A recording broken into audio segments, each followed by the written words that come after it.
Paytm வழங்கும் இண்டாய் Chennai lit fest வரும் April 5 மற்றும் 6 தேதிகளில் சென்னை மீனம்பாக்கம் ஏஎம்ஜேஎன் கல்லூரியில் நடைபெற உள்ளது. அனைவரும் வருக, அனுமதி இலவசம். இண்டாய் சென்னை லிட் ஃபெஸ்ட் 2025. இன்னைக்கு நீட் டிராமா வெற்றிகரமா முடிவுக்கு வந்துருச்சு. Chapter close. Baahubali part 1 part 2 மாதிரி NEET part 1 part 2 part 5 close. இனி நீட்டுக்கு சாப்டரே இல்ல. ஏன்னா அது பிரசிடென்ட் ஆஃப் இந்தியா கையில் இருக்கிற வரைக்கும் தான் அவங்க ஆட்டம். கவர்னருக்கு அனுப்பிச்சேன், கவர்னர் அனுப்பல. பிரசிடென்ட் ஆஃப் இந்தியா அனுப்பிச்சேன், ஜனாதிபதி சும்மாவே வச்சிருக்கிறாங்க. இன்னைக்கு ஜனாதிபதி அவர்கள் நிராகரித்து திருப்பி அனுப்பிட்டாங்க. அதாவது நீங்க சொல்லி இருக்கக்கூடிய விஷயத்தை நாங்கள் ஏற்றுக்க மாட்டோம், நீங்க சொல்லி இருக்கக்கூடிய காரணங்களையும் ஏற்றுக்க மாட்டோம்.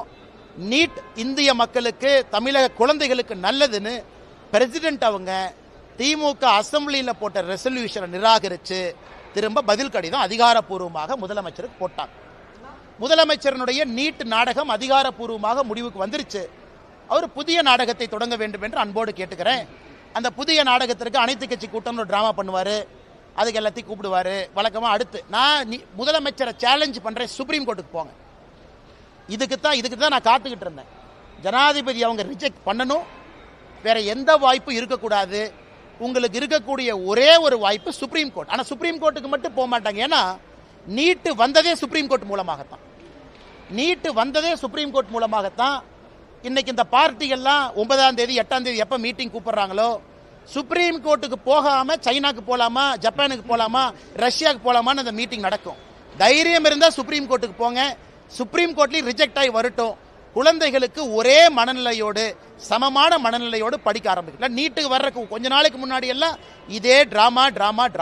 இன்னைக்கு நீட்டு டிராமா வெற்றிகரமாக முடிவுக்கு வந்துருச்சு. Chapter close. Baahubali part 1 part 2 மாதிரி NEET part 1 part 2 part 5 close. இனி நீட்டுக்கு சாப்டரே இல்ல. ஏன்னா அது பிரசிடென்ட் ஆஃப் இந்தியா கையில் இருக்கிற வரைக்கும் தான் அவங்க ஆட்டம். கவர்னருக்கு அனுப்பிச்சேன், கவர்னர் அனுப்பல. பிரசிடென்ட் ஆஃப் இந்தியா அனுப்பிச்சேன், ஜனாதிபதி சும்மாவே வச்சிருக்கிறாங்க. இன்னைக்கு ஜனாதிபதி அவர்கள் நிராகரித்து திருப்பி அனுப்பிட்டாங்க. அதாவது நீங்க சொல்லி இருக்கக்கூடிய விஷயத்தை நாங்கள் ஏற்றுக்க மாட்டோம், நீங்க சொல்லி இருக்கக்கூடிய காரணங்களையும் ஏற்றுக்க மாட்டோம். நீட் இந்திய மக்களுக்கு, தமிழக குழந்தைகளுக்கு நல்லதுன்னு பிரசிடென்ட் அவங்க திமுக அசம்பிளியில் போட்ட ரெசல்யூஷனை நிராகரித்து திரும்ப பதில் கடிதம் அதிகாரப்பூர்வமாக முதலமைச்சருக்கு போட்டாங்க. முதலமைச்சரனுடைய நீட் நாடகம் அதிகாரப்பூர்வமாக முடிவுக்கு வந்துருச்சு. அவர் புதிய நாடகத்தை தொடங்க வேண்டும் என்று அன்போடு கேட்டுக்கிறேன். அந்த புதிய நாடகத்திற்கு அனைத்து கட்சி கூட்டம் ஒரு டிராமா பண்ணுவார், அதுக்கு எல்லாத்தையும் கூப்பிடுவார். வழக்கமாக அடுத்து நான் முதலமைச்சரை சேலஞ்ச் பண்ணுறேன், சுப்ரீம் கோர்ட்டுக்கு போங்க. இதுக்கு தான் நான் காத்துக்கிட்டு இருந்தேன். ஜனாதிபதி அவங்க ரிஜெக்ட் பண்ணணும், வேற எந்த வாய்ப்பும் இருக்கக்கூடாது. உங்களுக்கு இருக்கக்கூடிய ஒரே ஒரு வாய்ப்பு சுப்ரீம் கோர்ட். ஆனால் சுப்ரீம் கோர்ட்டுக்கு மட்டும் போக மாட்டாங்க. ஏன்னா நீட்டு வந்ததே சுப்ரீம் கோர்ட் மூலமாகத்தான்.